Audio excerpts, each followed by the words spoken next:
If you are an active Counter-Strike 2 player, then you might have asked yourself the question, what is actually the max FPS you can get in CS2? That is what we are trying to do in today's video, and I'm not even talking about an everyday normal system, because we pretty much already showed this in our 14900K video, because with a slight overclocking of the P cores, you can already achieve a very good performance in Counter-Strike 2. And of course this is going to happen with an RTX 4090, because at the time shooting this video, this is the fastest gaming GPU available, and we will run it with 1080p resolution and esports settings.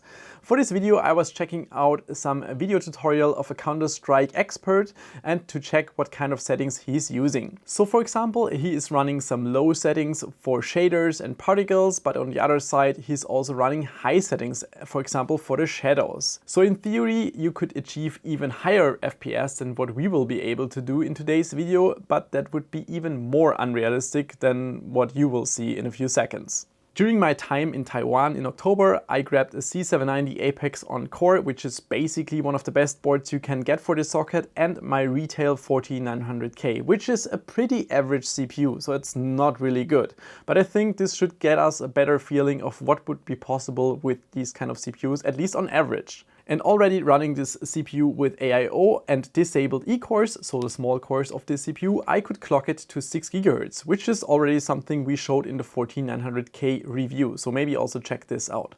But we also know that more is definitely possible, and it's mostly limited by cooling. So I would advise, if you're hunting for the highest FPS possible, then a custom water cooling solution is probably the best for the 14900K. Theoretically, there are also those cryocoolers that EK Waterblocks or Cooler Master used to make. They were originally designed by Intel. But then I also figured out, or at least I heard some rumors in the industry, that Intel pretty much killed the cryocooler. So this seems to be another failed Peltier cooler project. Today we will test with liquid nitrogen, which allows us to run whatever juice we want through the CPU when it comes to current and voltages, so we have perfect cooling. We also attached an Elmore OC panel to this setup. This allows further monitoring of, for example, the CPU cooler, which we also call the LN2 container, and at the same time monitor additional system parameters. For example, during the boot phase of the system, you can see those postcodes appearing. And this allows to debug the system further if something goes wrong during the initial phase of starting up of the system. And also sometimes, as you can see, the OC panel didn't display the minus in front of the temperature, because obviously the CPU is not running at plus 142 degrees Celsius, but minus 142 degrees Celsius, and thus also 7.4 GHz. Generally speaking, overclocking, and especially extreme overclocking, is so easy with the C790 Apex. So for liquid nitrogen overclocking, all we have to do is enable the LN2 mode, which is a small jumper on the board. Then we go to BIOS and load the LN2 profile, which basically sets a ton of parameters, so you don't have to worry and figure that out by yourself. And then we just go to Windows, maybe before that do additional settings for the memory. But before we can apply all those settings, we first have to get our cooler down to temperature. And for this we need approximately 2 liters of liquid nitrogen, and then we can start with about 7.4 GHz and minus 150 degrees Celsius. And also something really important in between, get some overclocking cake. This was the reward for pushing the 14900K to above 9 GHz. I have some footage of that and will show it at the end of this video. Okay, so let's go back to Counter-Strike 2 and check out what kind of performance we can get with those 7.4 GHz. And I also want to point out that only the P cores, so the big and strong cores of the 14900K, were clocked in this situation. Basically, the cache and the E cores, so the small cores of this CPU, were sitting at a quite low speed, what you can also observe in the FPS mon on the left. At this point, I quickly want to highlight that I'm recording everything with OBS at the same system. So there will be some kind of basic load to the graphics card and also to the CPU, which is causing a few % of performance loss, which I think is neglectable for the benefit of you having nicer material to look at, instead of me just putting the camera towards the monitor. And now with the 7.4 GHz, we can almost see 1000 FPS on average. That's like 940 to 950 FPS. And keeping in mind that stock was about 600 to 700, that's already a solid increase. We can also compare it to my max manual overclock I was able to do with AIO, which achieved about 800 FPS. So we already have a gain of 160 FPS under LN2. I then had to figure out that my retail 14900K, by the way, retail means that it's just an average CPU that you can buy in the store, already achieved the max. So with 7.5 GHz and even higher V-core, I was not able to clock the CPU higher. So it's not a special or good CPU, but talking about special and good CPUs, ASUS is doing a lot of internal testing, also pre-testing and binning of CPUs. So I just asked them if I can borrow one of the better ones for additional testing. SafeDisk is the in-house overclocker from ASUS. Originally, he's from Korea, a very nice guy and a total expert when it comes to memory overclocking. So I asked him for some guidance and maybe help me to squeeze a little bit more out of the system with adding a lot more manual timings to the system.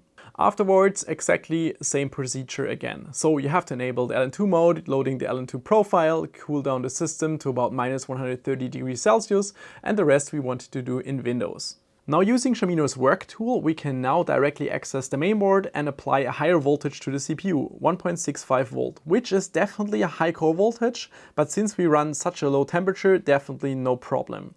And using the Intel controls, which is also part of this work tool, we clocked the P cores to 7.5 GHz, E cores to 5.5 and also increased the cache to 6 GHz. This should also give us an extra of performance.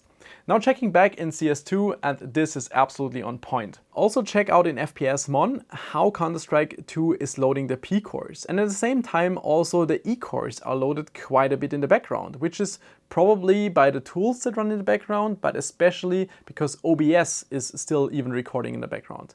And still we can achieve over 1000 FPS.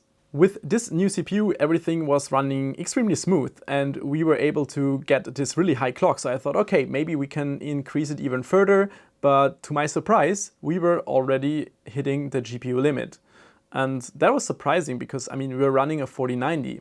But because we also increased it to 7.8 GHz, so additional 300 MHz, we still didn't see any kind of increase in FPS, but we could see that the load on the GPU was becoming higher. So it's a clear indication that we are running into the GPU limit. At this point, all we could do is maybe lower the details of the graphics setting, but that's not really the point. So what do you need for running 1000 FPS in Counter-Strike 2? Well, you need a 4090 and a very strong 14900K. And you also need liquid nitrogen. And you probably have to fly to Taiwan to get this kind of support, which is overall maybe not that convenient. Apropos, not really convenient for daily use, how high can you actually clock a 14900K in this condition and this very high grade of a 14900K? I was trying to find it out and then I randomly experienced a lot of issues, like random freezes and system hanging for whatever reason being really slow. And after a couple of restarts, my SSD was no longer detected and I was like, what the hell is going on? Then I figured out, because I'm running a Gen 5 NVMe SSD, yeah, it just got too warm because I didn't use a heatsink. Well, then I figured out I'm just going to use this very nice Bucket Kapoo, what the hell is even this, fan thing to cool my SSD, and this actually helped, yeah, so I could continue. Then I was able to finally go back to Windows. Obviously, I had to try multiple times. And then in the end, I was able to achieve 8.1 GHz on this 14900K and also was able to validate this online in CPU-C. I also want to point out I was able to run this for more than just a second and also on all of the cores.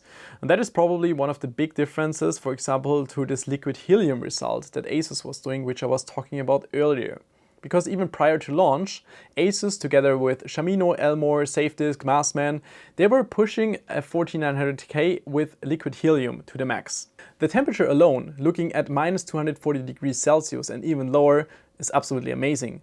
And it's impressive that they are able to push this 14900K above 9 GHz. Especially if I think maybe 2 or 3 years back, I didn't even think that it was possible to reach this kind of clock ever. And now, I mean, we have 2 generations, the 13th and the 14th gen, both surpassing 9 GHz, because Elmore in the end was able to run 9043 MHz and validate it. Yeah, I didn't think it was possible, and maybe we can see even higher, maybe 10 GHz in the future. So congrats from my side, that's a huge achievement, and also thank you that I could get a piece of the cake for actually not doing anything, but it was tasty. So that's it for this 14900K liquid nitrogen overclocking video, also with some Counter-Strike 2. I hope you now know how to get 1000 FPS there if you're looking for it. Thanks for tuning in, see you next time, bye bye.